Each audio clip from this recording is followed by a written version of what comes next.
Assalamualaikum warahmatullahi wabarakatuh.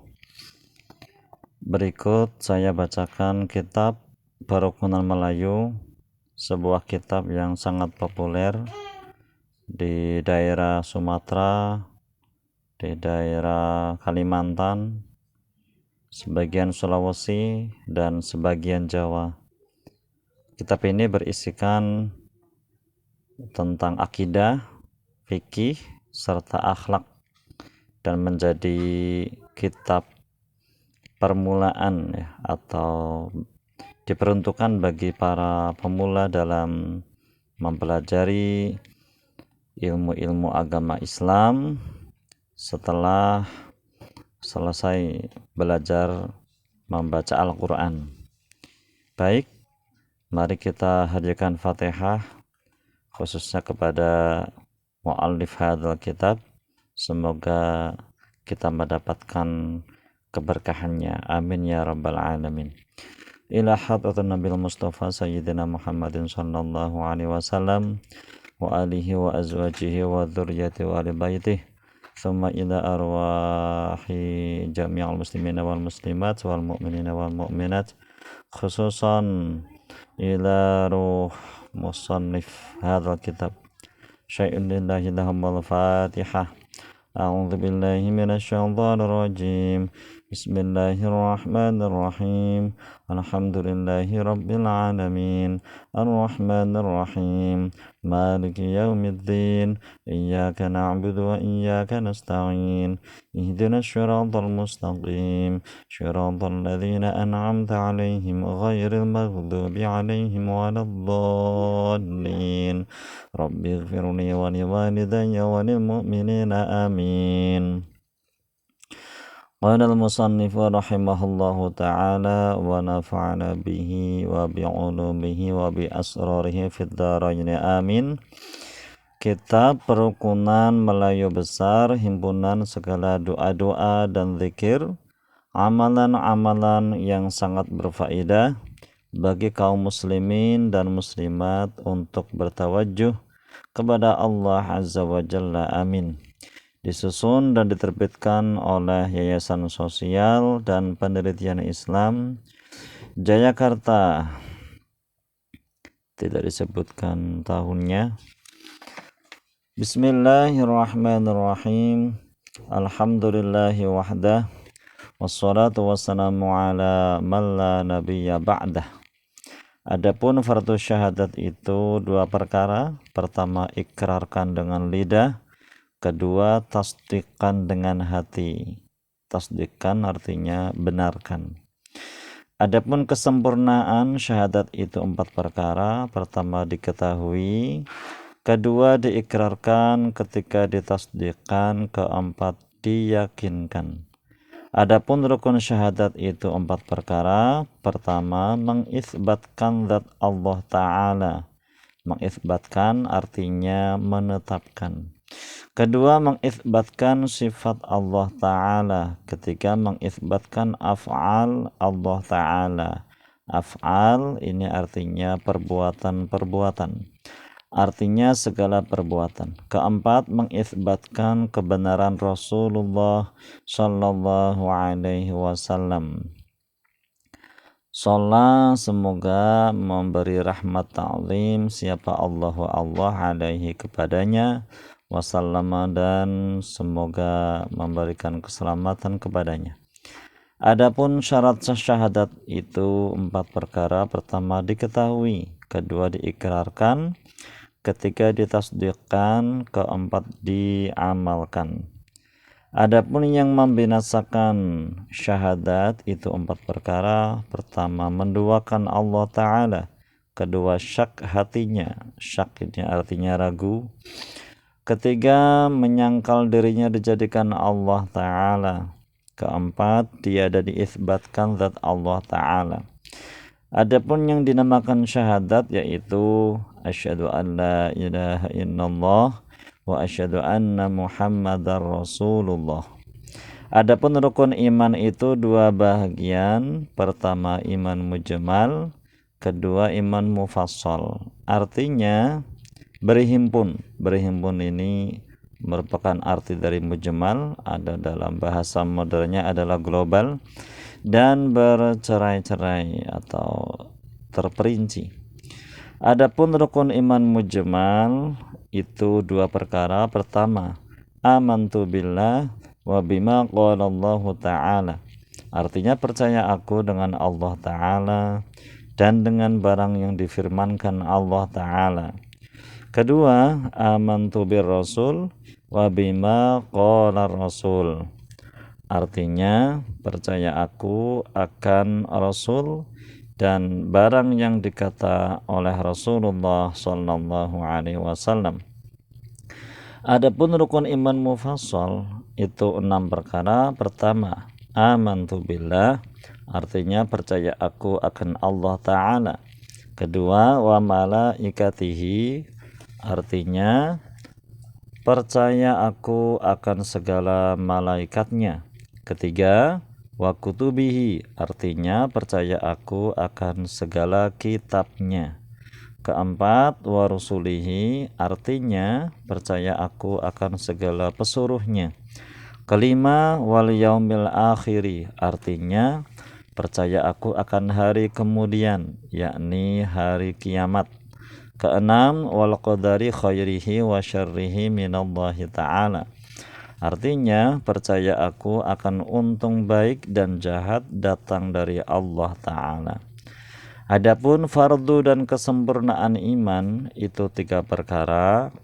Pertama, mengikrarkan dengan lidah. Kedua, mentasdiqkan atau membenarkan dengan hati. Ketiga, diperbuat dengan segala anggota serta mengikuti ijma' sahabat Nabi yang 4, yaitu Abu Bakar, Umar, Utsman, dan Ali radhiyallahu anhum. Semoga Allah memberi keridhaan kepada mereka semua. Adapun syarat iman itu 10 perkara. Pertama, kasih akan Allah Ta'ala. Kedua, kasih akan segala malaikatnya. Ketiga, kasih akan segala kitabnya. Keempat, kasih akan segala waliullah atau kekasih Allah. Kelima, kasih akan segala nabiullah. Keenam, benci akan segala seteru Allah. Ketujuh, takut akan azabullah. Kedelapan, mengharap akan rahmatullah. Kesembilan, membesarkan dan mengerjakan segala suruhan Allah. Kesepuluh, membesarkan dan menjauhi segala larangan Allah. Adapun yang membinasakan iman itu 10 perkara. Pertama, menduakan Allah Ta'ala. Kedua, mengekalkan perbuatan jahat serta diharuskan pada berbuat dia. Ketiga, membinasakan sesama makhluk dengan menzalimi akan dia serta diberharuskan berdendam sesama sekampung. Keempat, bersalah-salahan sesama Islam lebih dari 3 hari atau 7 hari.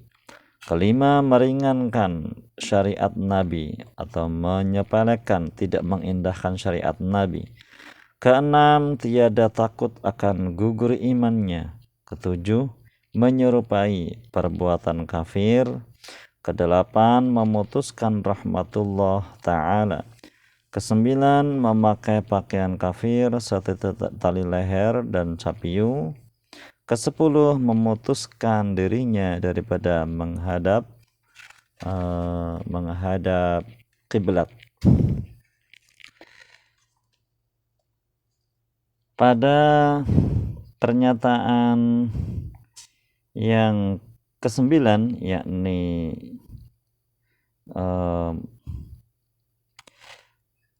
memakai pakaian kafir seperti tali leher dan capiu, ini memang merupakan fatwa yang sangat populer pada saat zaman penjajahan Belanda dan Jepang, di mana pada saat itu rakyat Indonesia sedang berjuang menghadapi kaum penjajah, di mana mereka notabene-nya adalah orang-orang kafir, orang-orang non-muslim, sehingga pada saat itu para ulama mengharamkan memakai tali leher atau dasi ya, yang notabene banyak dipakai oleh kaum penjajah, dan juga topi yang pada saat itu memang menjadi ciri pakaian mereka. Namun seiring perkembangan zaman sekarang ini, tentunya menurut Al-Fakir hal itu sudah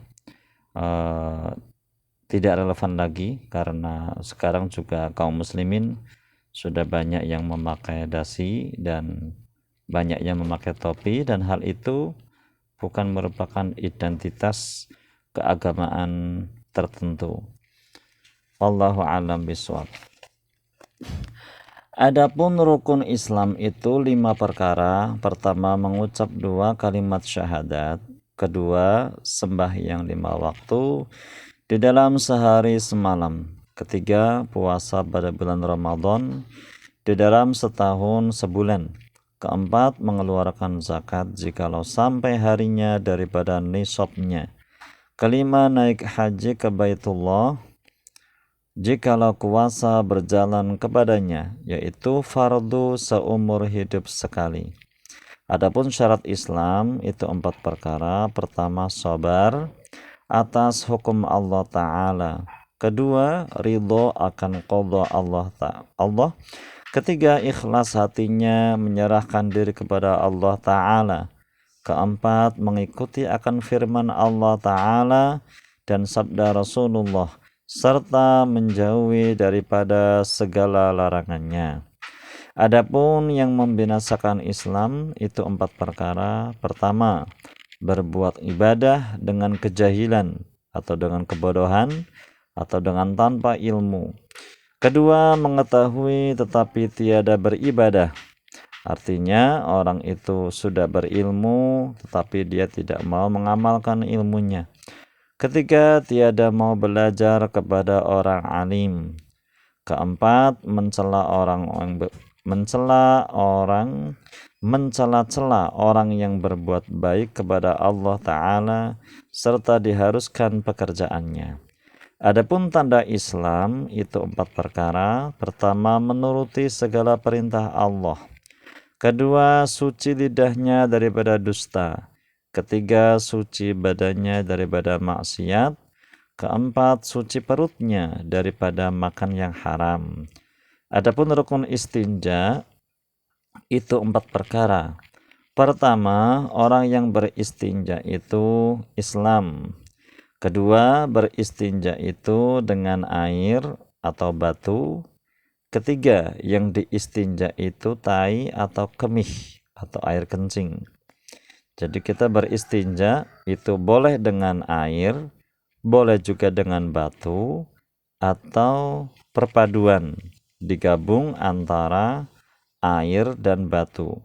Kalau mau digabung, maka seyogyanya menggunakan batu terlebih dahulu, kemudian baru menggunakan air. Keempat, yang diistinja itu seperti di dalam kubul atau dubur. Adapun fardu istinja itu 3 perkara. Pertama, menghilangkan najis. Kedua, menghilangkan baunya. Ketiga, menghilangkan rasanya. Adapun kesempurnaan istinja 2 perkara. Pertama, suci. Kedua, ikhlas hatinya. Dan sunat kemudian daripada istinja itu mengucap doa ini: Allahumma tahhir qalbi minan nifaqi wa hassin farji minal fawahish.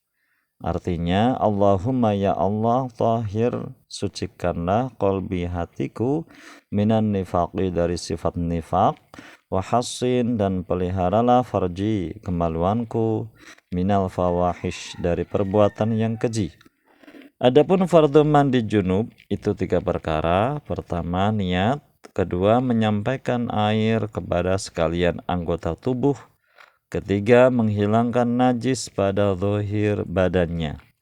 Dan ini lafaz niat mandi junub: nawaitu raf'al hadatsil akbari an jami'il badani faradhan lillahi ta'ala. Saja aku mengangkat akan hadas yang lebih besar daripada sekalian badan, fardu karena Allah Ta'ala. Ini redaksi mandi besar, mandi junub dalam kitab ini. Atau kita juga bisa memakai redaksi seperti nawaitu raf'al hadatsil akbari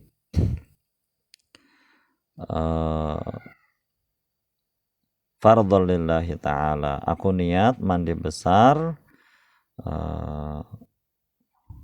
aku niat menghilangkan hadas besar, nawaitul ghusla li raf'il hadatsil akbari fardhon lillahi ta'ala. Aku niat mandi untuk menghilangkan hadas besar, fardu karena Allah Ta'ala. Itu juga boleh. Maka lafaz yang tersebut itu boleh dipakai bagi orang yang wiladah, artinya orang mandi menutup beranak, ya, dan orang nifas, dan orang haid dan junub. Perlu dicatat bahwasannya wiladah di sini, ya, orang yang wiladah itu kalau dia diikuti oleh nifas, maka jangan mandi junub terlebih dahulu, akan tetapi menunggu sampai darah nifasnya selesai. Adapun yang mewajibkan mandi itu 6 perkara. Pertama, keluar mani dirinya. Kedua, bertemu 2 khitan, artinya tempat potongan zakar atau kubul. Ketiga, orang mati yang bukan mati syahid. Orang yang mati syahid itu tidak dimandikan. Keempat, haid. Kelima, wiladah. Keenam, nifas, artinya darah yang keluar kemudian daripada beranak 40 hari atau 60 hari. Maksudnya, seorang perempuan itu ketika nifas minimal itu sekedarnya saja atau sedikit. Akan tetapi pada umumnya perempuan nifas itu adalah 40 hari dan maksimal adalah paling lama adalah 60 hari. Adapun yang haram pada orang junub itu 5 perkara. Pertama, sembahyang. Orang yang junub tidak boleh melakukan sembahyang. Kedua, tawaf. Ketiga, membaca Quran. Keempat, menjabat dia, artinya orang yang junub tidak boleh menyentuh Al-Quran. Kelima, masuk ke dalam masjid berulang-ulang. Ya, kalau masuk masjid hanya sekedarnya saja, misalkan mengambil barang yang diperlukan bagi dia, dan itu hanya sekedarnya saja, itu diperbolehkan.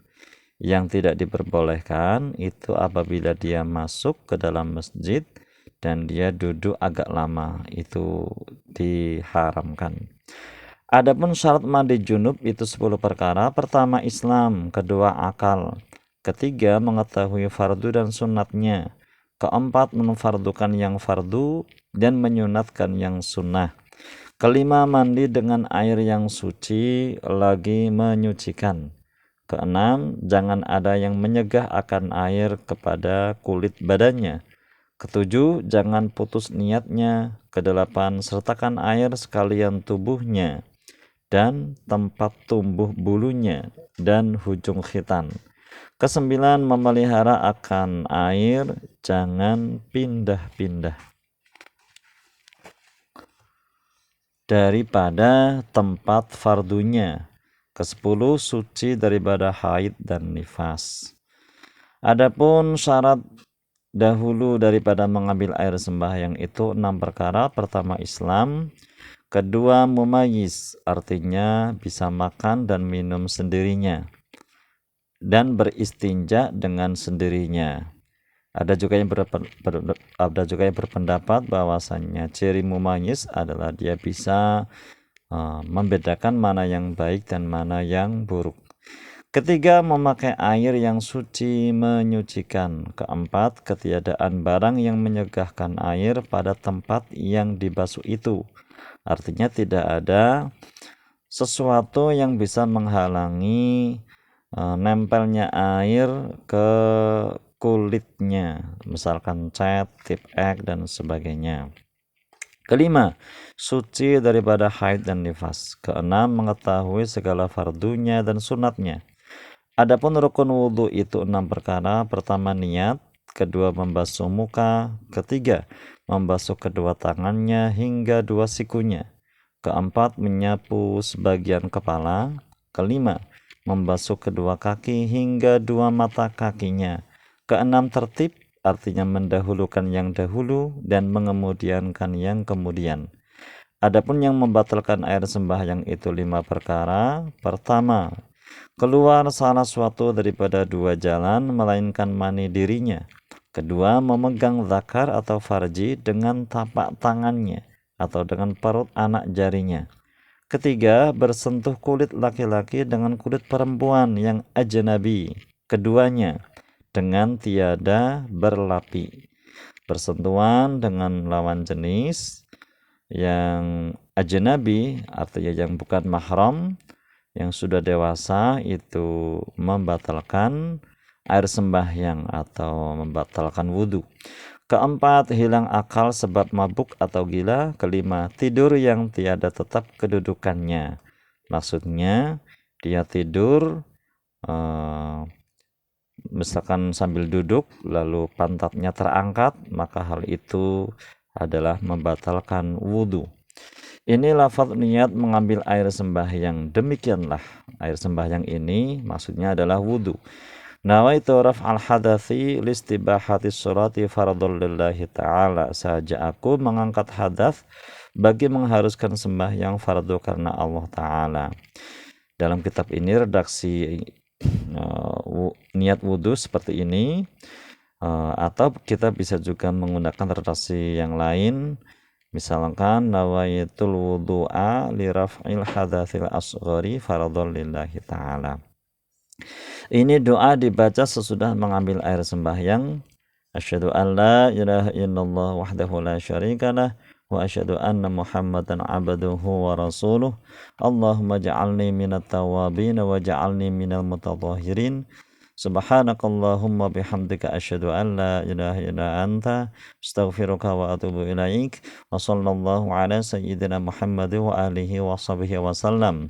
Ini lafal adzan, Allahu akbar 2 kali, asyhadu an la ilaha illallah 2 kali, asyhadu anna Muhammadar Rasulullah 2 kali, hayya 'alas shalah 2 kali, hayya 'alal falah 2 kali, Allahu akbar 2 kali, la ilaha illallah 1 kali.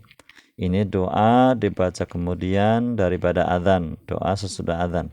Allahumma rabba hadhihi da'wati tammah was-salatil qa'imah ati sayyidina Muhammadin al-wasilata wal fadhilah wasyarafa wad darajatal 'aliyata rafi'ah wa ba'athul maqamal mahmud alladzi wa'adtah.